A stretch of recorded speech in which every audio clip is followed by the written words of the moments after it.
ओ भैया जब बेटे की लेस देखी ना, राजा का हृदय फट गया। बोले तारा ये क्या है? जवाब दिया नाथ ये हमारा बच्चा है। राजा कह रहा है तारा मैंने तुम्हें जीवित बालक दिया था, तुम ये क्या कर लाई है? यदि नहीं रख सकती थी तो मना कर देती, मैं रख लेता, भीख मांग करके बेटे को पाल लेता। अब हम क्या करें भैया? राजा रानी दोनों पागल हुए जा रहे बेटे के मोह में। बंधु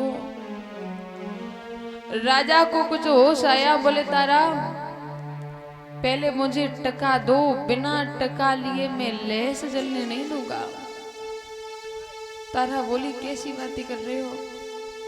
ये तुम्हारा बेटा है? बोले मेरा बेटा नहीं है, मैं तुम्हारी पत्नी हूं। राजा कहता है तारा नाते उसी दिन खत्म हो गए थे जब तुमने मेरी गागर नहीं उठवाई थी। तुमने कहा था कि तुम बंगी के घर पानी भर रहे हो।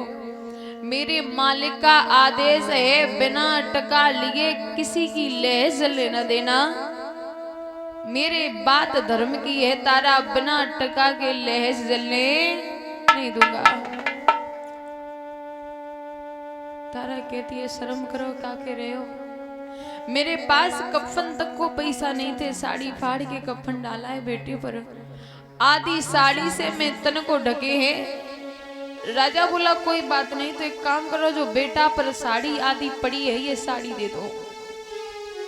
तारा कहती है नाथ कितने निठुर हो गए, तुम निर्मोही हो सकते हो लेकिन मैं इतनी निर्मोही नहीं हूं जो अपने मरते हुए बेटा को विदाई तक न दे सकूं। दादा उस मरघट में पति पत्नी दोनों रो रहे हैं, पुत्र की लेस रखी है और विद्वान लिख रहे हैं सावन बरसे नीर मुसीबत राजा पे वहारी।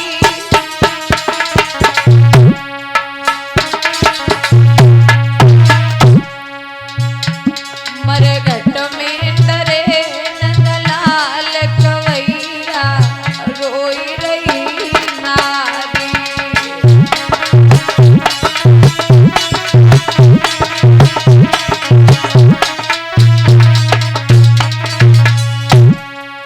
राजा बोला तारा अरे याद करो बादन की गोरी, बमिनय वंगी को दो सुगरिया लाए हम कोरी। तुमने क्या कहा था ये भंगी की गागर है? अरे तारा वो गागर भंगी की जरूर थी लेकिन मैं तुम्हारा पति था, उसमें भंगी का कोई दोष नहीं था। वो गगरिया बिल्कुल नहीं लेके आए, तुमने गागर नहीं उठवाई। हमें नहीं भंगी को दो सुगरिया लाए हमको।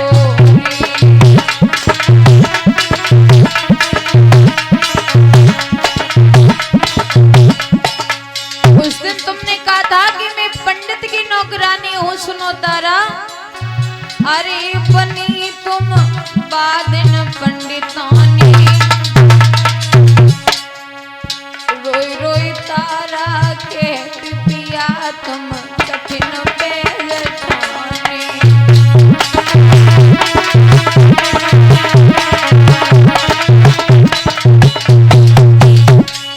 ये तुम्हारा भी तो पुत्र है। हरिश्चंद्र बोले देखो या तो टका दो और टका न दे पाओ तो जो बेटा पर कफन पड़ा है ये कफन हमें दे दो। तारा बोली अरे नाथ अरे रात दिन मरघट में सूखे, हमें नए मालूम आती पिया तुम कफन क्यों के। हमें का मालूम आती नाथ तुम कफन क्यों के।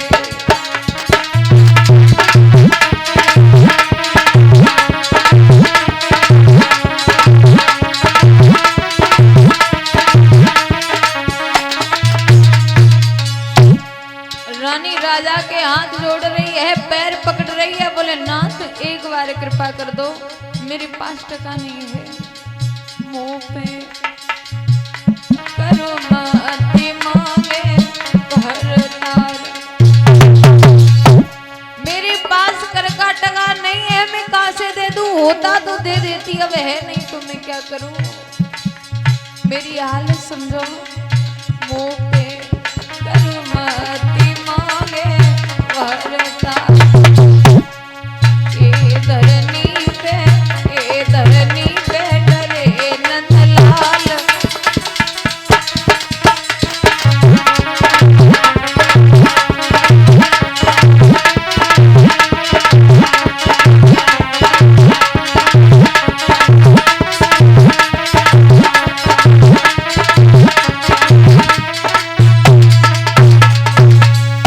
दादा राजा को बिल्कुल रहम नहीं आया, बोले देखो टका है तो बात करो, नहीं तो अपने बच्चे की लेस ले जाओ। आधी साड़ी जो तन पर थी मैया ने साड़ी निकाल के दे दी, बोले लो मेरे बेटे का अंतिम संस्कार कीजिए।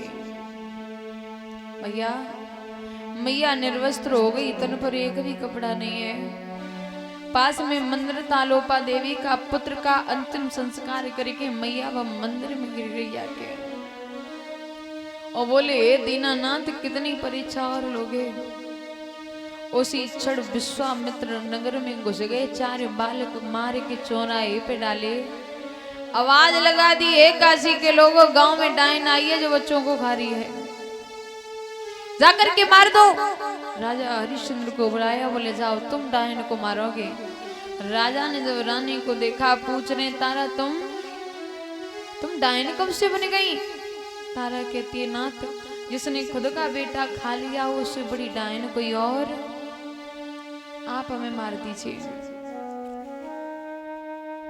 हाथ में तलवार ली राजा ने, जैसे रानी को मारने चले विश्वामित्र ने हाथ पकड़ लिया, बोले रुक जाओ क्या कर रहे हो, पत्नी है तुम्हारी।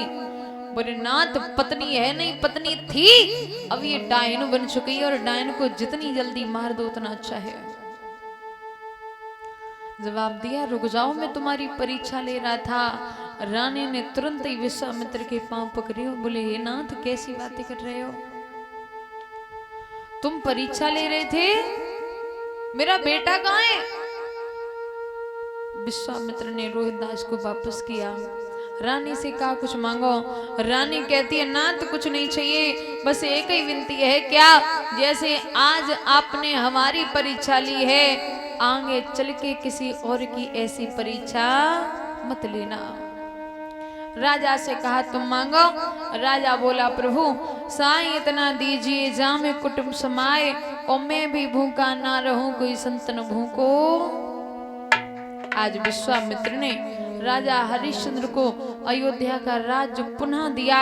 राजा पत्नी और पुत्र को लेकर के वापस अयोध्या में आए। बोल भक्त और भगवान की। और कल